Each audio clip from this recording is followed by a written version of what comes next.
రాజకీయాల్లో సరికొత్త పరిణామాలు చోటు చేసుకుంటున్నాయి. ముఖ్యంగా బీజేపీ రాష్ట్ర శాఖ అధ్యక్షుడిగా సోము వీర్రాజు నియామకం తర్వాత తెలుగుదేశం వైఖరిలో పూర్తి భిన్నమైనటువంటి మార్పు కనిపిస్తోంది.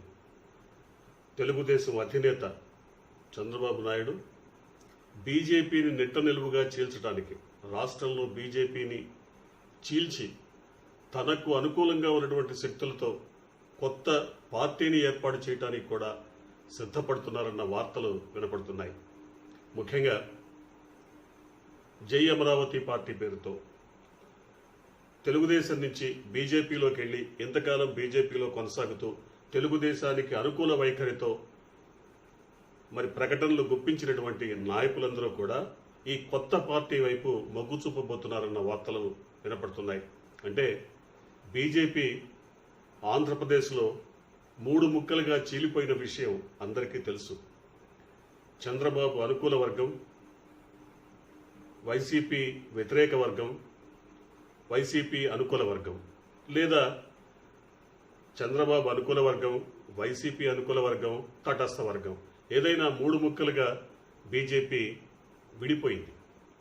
ఇప్పుడు ఈ గ్రూపులన్నింటినీ ఏకం చేసి ఒక తాటి మీదకి తీసుకురావటం కోసం సోము వీర్రాజు కృషి చేస్తానని చెప్పిన నేపథ్యంలో బీజేపీ పార్టీలో ఇంతకాలం స్లీపర్ సెల్స్గా ఉండి అంతర్గతంగా తెలుగుదేశం కోసం కృషి చేస్తున్నటువంటి వర్గాలన్నీ కూడా తట్టాబుట్టా సర్దుకొని బయటకు వెళ్లిపోయి కొత్త పార్టీ పేరుతో రంగంలోకి దిగాలని నిర్ణయం తీసుకున్నాయి. అంటే 2024 నాటికి ఈ కొత్త పార్టీ తెలుగుదేశం అనుబంధంగానో లేదా తెలుగుదేశం మిత్రపక్షంగానో లేదా తెలుగుదేశంలో కలిసిపోవటమో జరుగుతుంది.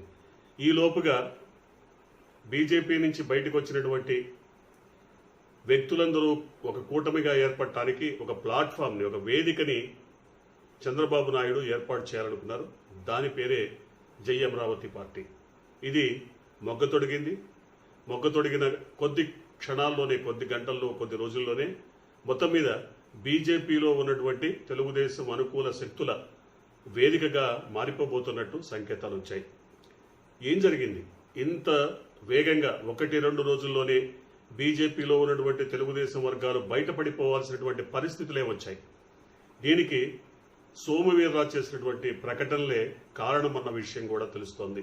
సోము వీర్రాజు బయటికి చెప్పకపోయినా అంతర్గతంగా ఆయన విశ్లేషణలను ఒక్కసారి చూసినట్టయితే తెలుగుదేశం పార్టీలో ఉన్నటువంటి అనేక మంది తమ పార్టీలోకి రావడానికి సిద్ధంగా ఉన్నారు. తెలుగుదేశంలో నుంచి బీజేపీలోకి వలసలు విస్తృతంగా పెరగబోతున్నాయన్న మాట ఆయన వాడారు. అంటే రాష్ట్రంలో కాంగ్రెస్ పార్టీకి చెందినటువంటి ఓటు బ్యాంకు మొత్తం కూడా వైసీపీకి షిఫ్ట్ అయిపోయింది, వైసీపీకి మారిపోయింది. కాకపోతే వైసీపీ కాంగ్రెస్ ప్రత్యామ్నాయంగా కనపడుతున్న దృష్ట్యా కాంగ్రెస్ వ్యతిరేక ఓటు లేదా వైసీపీ వ్యతిరేక ఓటు అంతా కూడా పోలరైజ్ అయి కేంద్రీకృతమై తెలుగుదేశం వైపు మగ్గిపోయింది. అంటే బీజేపీకి 1998 ప్రాంతంలో వచ్చినటువంటి 18% ఓట్లు కూడా, కాంగ్రెస్ వ్యతిరేక ఓటు కూడా తెలుగుదేశంలో కలిసిపోయింది. తెలుగుదేశంలో కలిసిపోవటానికి కానీ కలుపుకోవటానికి కానీ అనేక రాజకీయ కారణాలు, రాజకీయ శక్తులు పనిచేశాయని సోము వీర్రాజు నర్మగర్భంగా వ్యాఖ్యానించారు. అంటే తమ పార్టీలోనే కొన్ని శక్తులు తెలుగుదేశానికి ప్రత్యక్షంగానో పరోక్షంగానో సహకరించి తోడ్పడి మొత్తం మీద తమ ఓటు బ్యాంకును కొంగదీశాయని చెప్పుకొచ్చారు.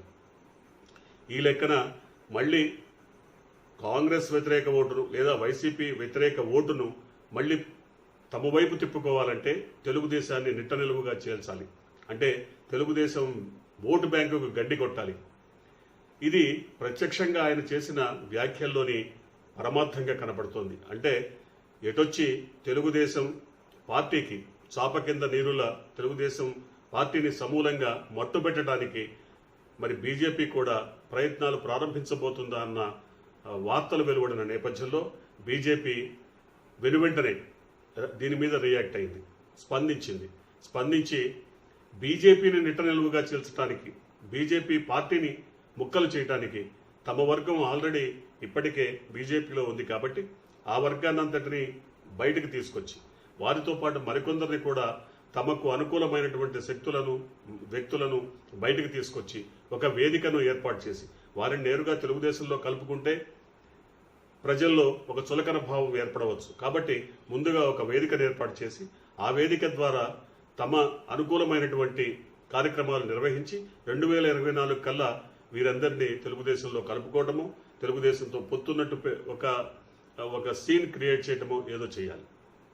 అంటే ఇదంతా కూడా తెర వెనుక తెలుగుదేశం ఆడుతున్నటువంటి నాటకం. కాకపోతే కొత్తగా వచ్చినటువంటి బీజేపీ రాష్ట్ర శాఖ అధ్యక్షుడు సోము వీర్రాజు మాత్రం రాజకీయంగా డక్కా ముక్కిలెత్తినటువంటి వ్యక్తి. అంత ఈజీగా అంత తేలిగ్గా తెలుగుదేశం ట్రాప్లో పడిపోతారని మాత్రం అనుకోవడానికి వీల్లేదు. ఆయన మొదటి నుంచి తెలుగుదేశానికి వ్యతిరేక వైఖరితోనే ఉన్నారు. ఇప్పుడు కూడా అదే వైఖరితో ఉన్నారు. మొదటి నుంచి కూడా ఆయన వైసీపీకి అనుకూలం కాకపోయినా తెలుగుదేశానికి వ్యతిరేకంగా మాత్రం తన రాజకీయాలను ముందుకు సాగించబోతున్నారని స్పష్టంగా అర్థమైపోయింది. ముఖ్యంగా కాంగ్రెస్ లేదా వైసీపీ ఓటు బ్యాంకుని ఎలాగూ దెబ్బకొట్టలేం కాబట్టి దానికి వ్యతిరేకంగా ఉన్నటువంటి కాంగ్రెస్కి వ్యతిరేక ఓటు బ్యాంకు లేదా వైసీపీ వ్యతిరేక ఓటు బ్యాంకుని తమ వైపు తిప్పుకోవడానికి ప్రయత్నాలు దాదాపుగా చేస్తారు. బీజేపీని తోక పార్టీగా మిగల్చకుండా స్వతంత్రమైనటువంటి పార్టీగా మార్చడానికి లేదా స్వతంత్రమైనటువంటి ఒక ఓట్ బ్యాంకును మళ్లీ రూపుదిద్దడానికి తన వంతు ప్రయత్నాలు చేస్తారు. అంటే ఖచ్చితంగా టీడీపీకి గండి కొట్టడం ఖాయం, టీడీపీ ఓటు బ్యాంకు గండి కొట్టడం ఖాయంగా కనపడుతోంది. అందుకోసమే ఈ నేపథ్యంలోనే స్పందించినటువంటి తెలుగుదేశం అధినేత బీజేపీని నిట్టనువుగా చీల్చాలన్న వ్యూహానికి వచ్చినట్టుగా కనపడుతోంది. ఏది ఏమైనా ఇప్పుడు రాష్ట్రంలో జరుగుతున్నటువంటి పరిణామాల నేపథ్యంలో సోము వీర్రాజు బాధ్యతలు స్వీకరించిన తర్వాత బీజేపీకి తెలుగుదేశానికి మధ్య జరగబోయేటువంటి యుద్ధంలో, రాజకీయ యుద్ధంలో వైసీపీ లాభపడేటువంటి అవకాశం ఉన్నట్టుగా చెప్తున్నారు. ఎందుకంటే గత 2019 ఎన్నికల్లో ఒంటరిగా పోటీ చేసినటువంటి తెలుగుదేశం పార్టీకి సముచితమైనటువంటి ఓటు బ్యాంకు లభించింది. దాన్ని గండి కొడితే భవిష్యత్తు ఉండదన్న అభిప్రాయంతో మరి చంద్రబాబు నాయుడు తప్పకుండా బీజేపీ ఓటు బ్యాంకుని లేదా బీజేపీ నాయకుల శ్రేణిని, కార్యకర్తల్ని మరి రెండుగా విడదీయడానికి తన వంతు ప్రయత్నాలు ప్రారంభించారు. చూద్దాం రాబోయే రోజుల్లో మరి ఎవరి ఓటు బ్యాంకును ఎవరు తరలించుకుపోతారు, ఎవరి ఓటు బ్యాంకుని ఎవరు విచ్ఛిన్నం చేస్తారు, 2024 కల్లా ఏం జరగబోతుందన్నది రాబోయే రోజుల్లో చూడాలి. చూద్దాం ఏం జరగబోతుందో.